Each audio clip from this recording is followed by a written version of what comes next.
Welcome to my channel! Learn with Teacher Ali!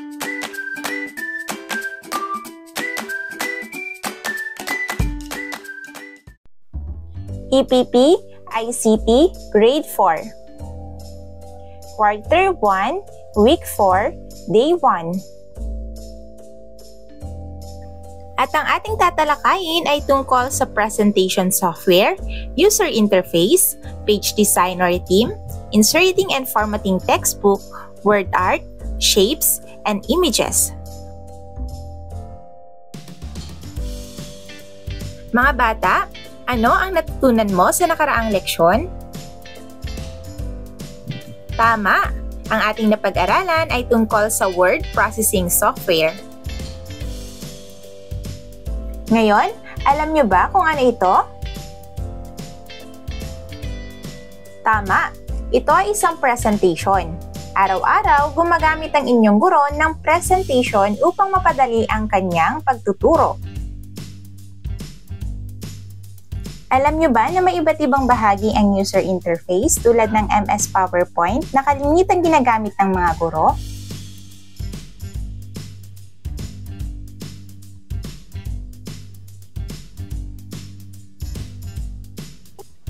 Una ay ang ribbon o toolbar, kung saan matatagpuan ang mga pangunahing tool tulad ng New Slide, Save, at Slide Transition.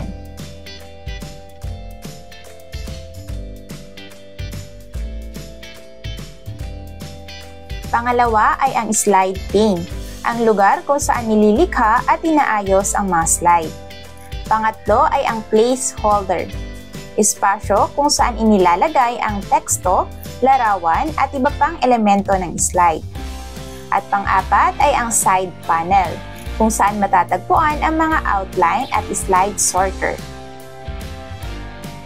Ang user interface ay ang interface ng PowerPoint, kabilang ang ribbon, ang tab na slides, ang presentation window, ang notes pane, ang comments pane, ang quick access toolbar at ang status bar. Ribbon. Ito ay ang pangunahing menu kung saan makikita ang mga kagamitan para sa PowerPoint presentation.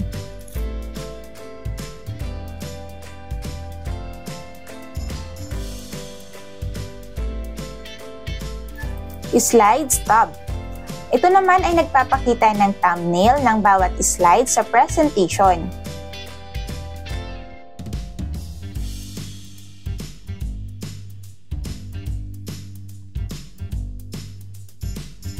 Narito naman ang presentation window, kung saan maaari mong tingnan at i-edit ang buong slide.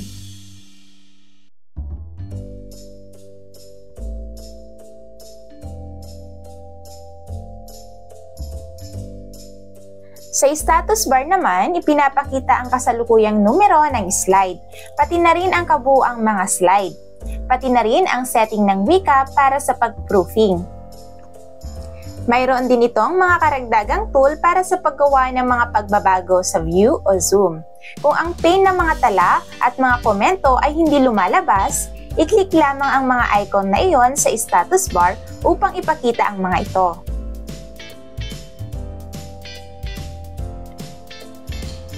Notes pane. Dito naman ay binibigyang daan ka ng pane ng mga tala na magdagdag ng mga tala ng tagapagsalita sa presentation. Maaari kang mag-print ng mga tala ng tagapagsalita na gagamitin kapag naghahatid ng isang presentation.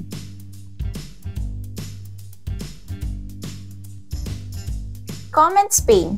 Dito naman ay binibigyan daan ng pane ng mga komento na magdagdag ng mga komento sa isang presentasyon. Lalo na nakakatulong kapag nagtatrabaho kasamang isang kupunan upang bumuo ng presentasyon.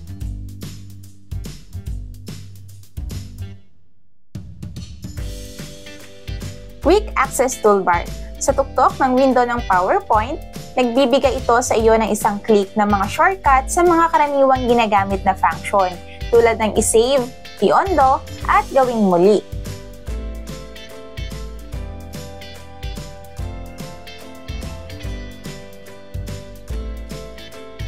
Narito ang isang pagsasanay. Narito ang simpleng hakbang sa paggawa ng PowerPoint presentation. Una, buksan ang PowerPoint software. Pangalawa, sa kaliwang bahagi ng window, makikita mo ang slide navigation pane. Mag-click sa pindutan ng bagong slide. Pangatlo, sa slide area, makakakita ka ng blank slide. Tingnan ang ribbon sa itaas at pumunta sa tab na Home. Sa pangkat na slides, makakakita ka ng iba't ibang mga pagpipilian sa layout. Pang-apat, i-click sa Click to add title. Isulat ang paborito mong hayop, halimbawa, aso. Pang-lima, i-click on the click to add text. Sumulat ng pangungusap tungkol sa paborito mong hayop. Pang-anim, upang makita kung ano ang magiging itsura ng iyong slide kapag ipinakita mo ito, pumunta sa Slideshow tab sa ribbon at i-click From Beginning.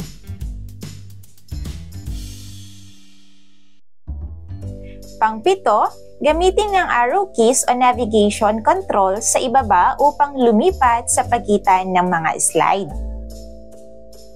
Ngayon naman ay sundin ang mga sumusunod na hakbang sa paggawa ng iyong presentasyon.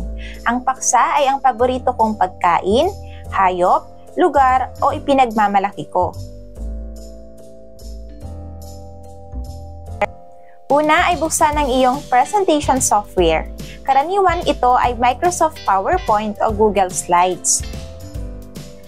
Pangalawa, i-click ang Design o Theme tab para pumili ng pampagandang disenyo o tema para sa iyong presentation.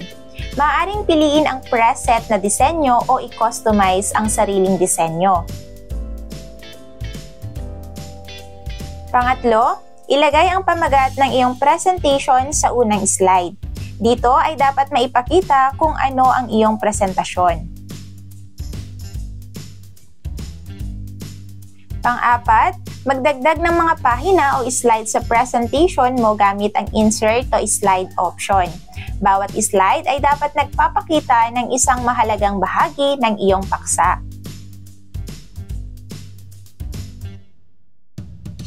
Pang-lima, ilagay ang mga elemento ng user interface tulad ng mga button para sa pag-play, pag-pause, at pag-next ng slide. Maaari itong isama sa bawat slide o sa isang pangunahing slide lamang. Pang-anim, sa bawat slide, i-customize ang page design o theme na may kinalaman sa iyong presentasyon. Maaaring ito ay background image, kulay, o iba pang elementong nagbibigay tuon sa iyong paksa. Pang-pito, gamitin ang textbook tool para magdagdag ng teksto sa iyong mga slide. Ito ay ginagamit para ilahad ang iyong mga ideya, datos o impormasyon tungkol sa iyong paboritong pagkain, hayop o lugar. Pangwalo, i-format ang mga teksto sa iyong textbook. Pumili ng tamang font, sukat ng font, kulay at iba pang mga katangian ng teksto upang ito ay magmukhang maayos at madaling mabasa. Pang-siyam, kung nais magdagdag ng mga headline o mga titulong may magarbong disenyo, gamitin ang Word Art tool. Pumili ng preset na disenyo o i-customize ito ayon sa iyong gusto. Pang-sampu, i-click ang Insert at pumili ng shape para magdagdag ng mga hugis, arrow lines at iba pa na makakatulong sa pagpapakita ng iyong mga ideya. Pumili rin ng image para magdagdag ng mga larawan o grafiko na may kaugnayan sa iyong paksa. Pang-11, i-adjust ang mga elemento tulad ng textbook, word art, shapes at images sa bawat slide upang maging maayos at malinaw ang presentasyon.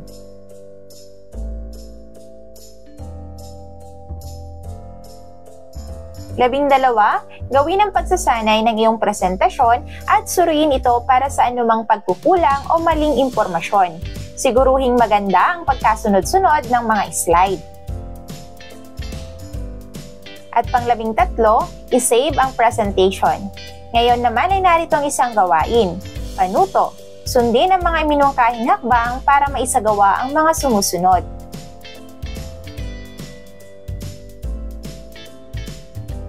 Una, buksan ang presentation software.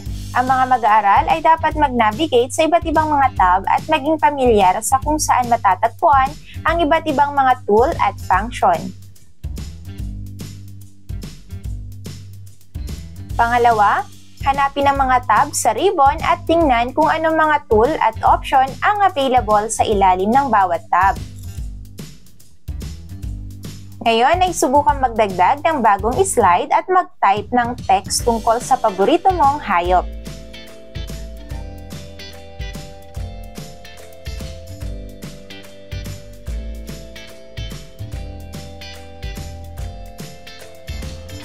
Mga bata, ano ang inyong natutunan sa araw na ito?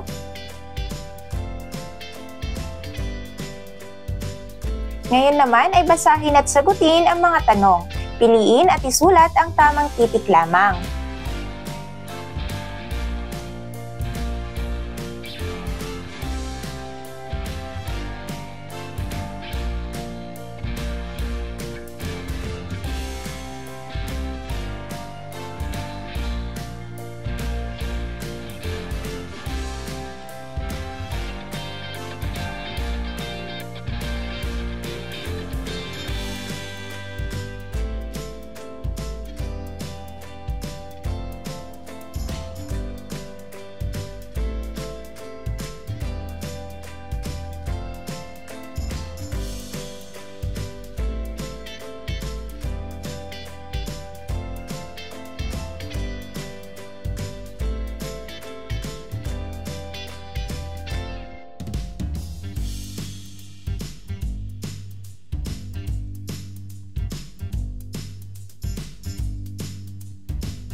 Day 2 and 3. Ang ating tatalakayin pa rin ay tungkol sa presentation software, user interface, page design or theme, inserting and formatting textbook, word art, shapes, and images.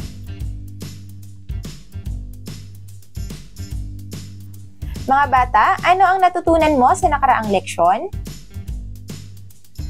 Kung ganon, maaari nyo bang isulat ang mga hakbang sa pagdisenyo at paggamit ng theme? Gamitin ng Venn diagram upang maintindihan ng mga mag-aaral.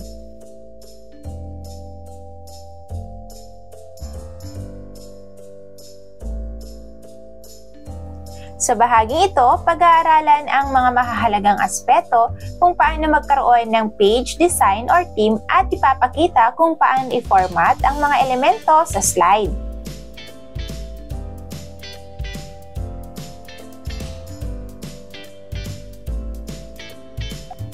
Paano nga ba makikita ang mga ito? Una ay piliin ang tab na file sa ribbon.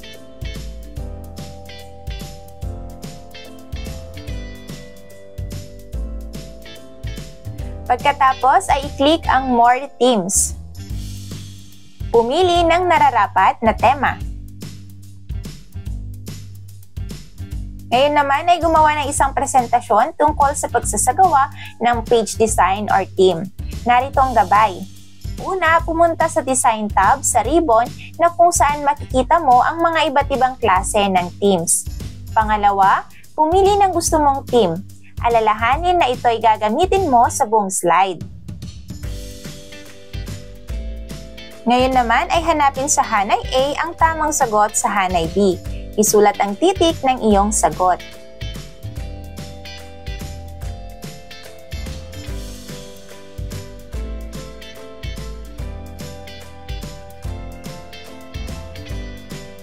Ngayon naman ay sundin ang mga iminungkahing hakbang para maisagawa ang mga sumusunod tungkol sa page design or theme.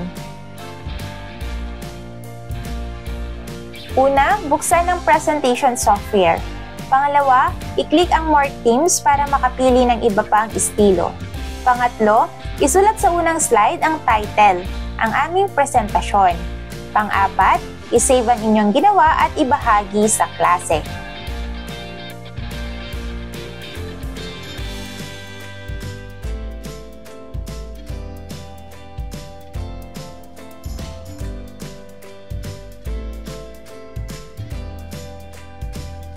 Mga bata, ano ang inyong natutunan sa araw na ito? Isulat ang mga natutunan sa paggawa ng maayos na presentation document na ginagamit ang inserting and formatting textbook, word art, shapes, and images.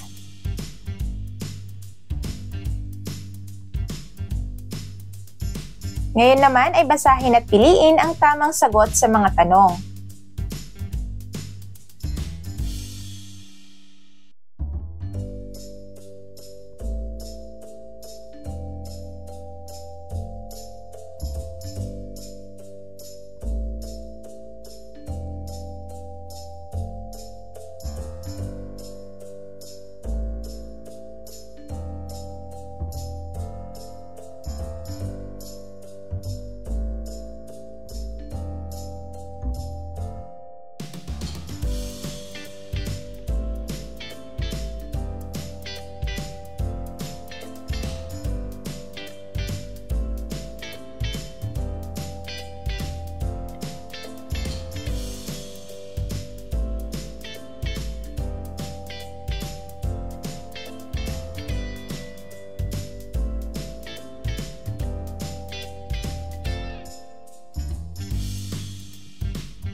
Day 4 and 5. At ang ating tatalakayin ay tungkol pa rin sa presentation software, user interface, page design or theme, inserting and formatting textbook, word art, shapes, and images.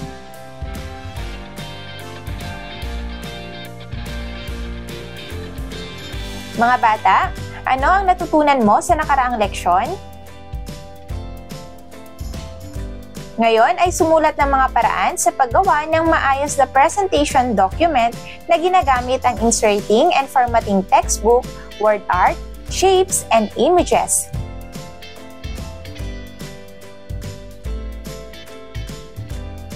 Ngayon, ano ang alam nyo sa mga salitang ito?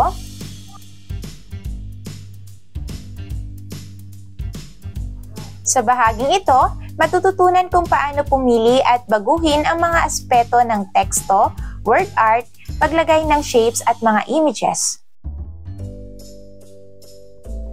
Sa inserting textbook, una, sa slide preview pane sa kaliwa, i-click ang slide kung saan mo gustong magdagdag ng textbook. Susunod ay i-click ang text box option. Pagkatapos sa slide, pindutin ang kaliwang button ng mouse kung saan mo gustong ilagay ang tuktok na kaliwang sulok ng textbook. Pagkatapos habang pinipindot pa rin ang button ng mouse, i-drag ang cursor pababa at pakanan para gumawa ng text box ng gustong laki.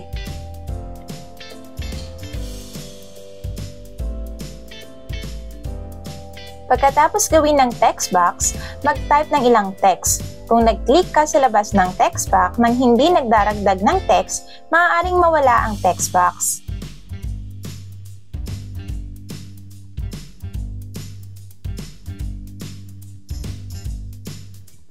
Para naman sa formatting style, border, and color, una, mag-click sa text box para i-highlight ito.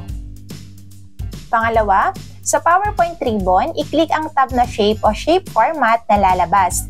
Depende sa version ng PowerPoint na iyong ginagamit. Mga estilo. Iba't ibang preset at may temang mga estilo ng text box, kabilang ang mga kulay ng background at hangganan, at mga epekto ng anino.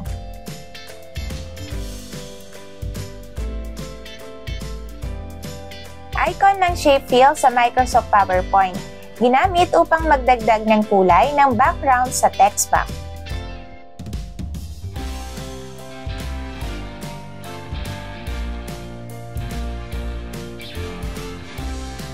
Icon ng shape outline sa Microsoft PowerPoint. Baguhin ang kulay at uri ng hangganan ng text box kabilang ang mga arrow, gitling, sketch at bigat.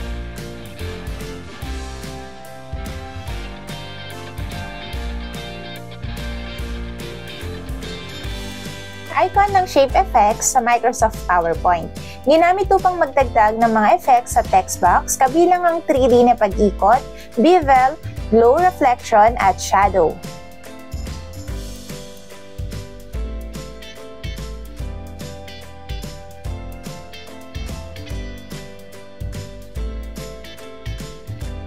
Para naman sa format text, una, upang i-format ang text sa text box, i-click ito at pagkatapos ay i-highlight ang text sa loob na gusto mong i-format. Pangalawa, piliin ang nais na mga option sa pag-format. Maaari kang pumili mula sa bold, italic, underline at uri ng font, laki at kulay. Gayon din, maaari mong baguhin ang kulay ng pang-highlight ng teksto.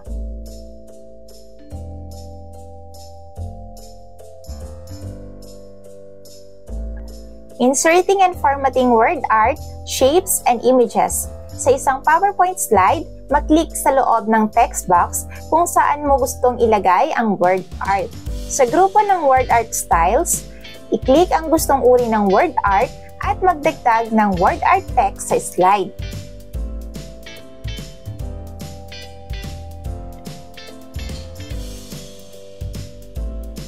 Pagkatapos magdagdag ng word art, i-highlight ang teksto at pumili ng option sa pag-format sa pangkat ng word art style sa ribbon. Para naman sa icon ng text fill sa Microsoft PowerPoint, puna ng bawat word art text letter ng kulay. Para sa text outline icon sa Microsoft PowerPoint, itakda o baguhin ng kulay ng outline para sa word art text. At sa text effects, shape effects icon sa Microsoft PowerPoint, magdagdag ng mga effects sa word art text, kabilang ang 3D na pag-ikot, bevel at flow.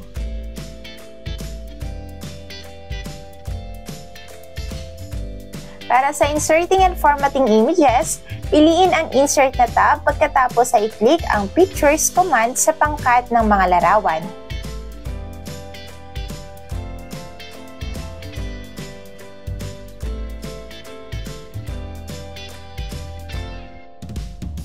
At piliin, baguhin ang laki at i-rotate ang larawan.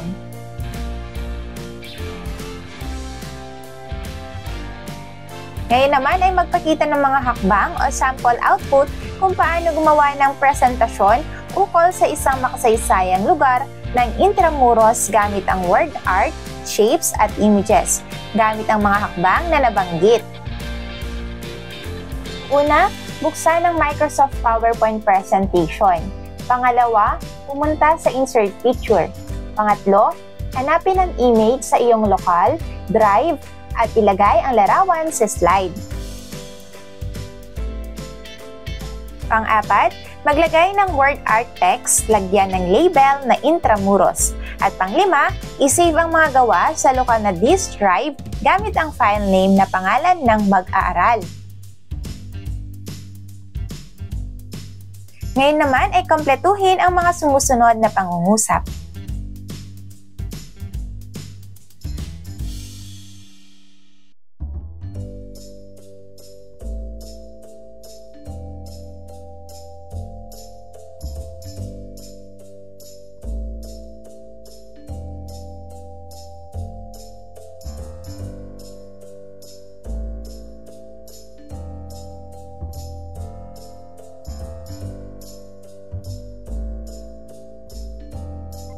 Ngayon naman ay sundin ang mga minungkahing hakbang para maisagawa ang mga sumusunod. Ito ay tungkol sa inserting and formatting text box, word art, shapes, and images. Una, buksan ang isinave na presentation software, ang aking sarili.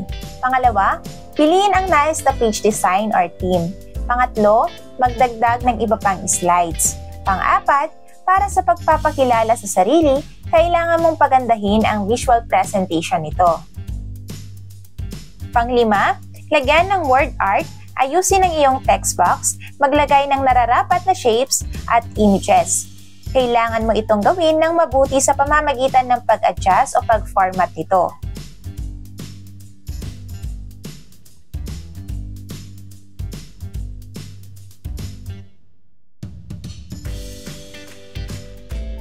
Mga bata, ano ang inyong natutunan sa araw na ito? Ngayon ay basahin at sagutin ang mga tanong. Piliin at isulat ang tamang titik lamang.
Thank you for watching!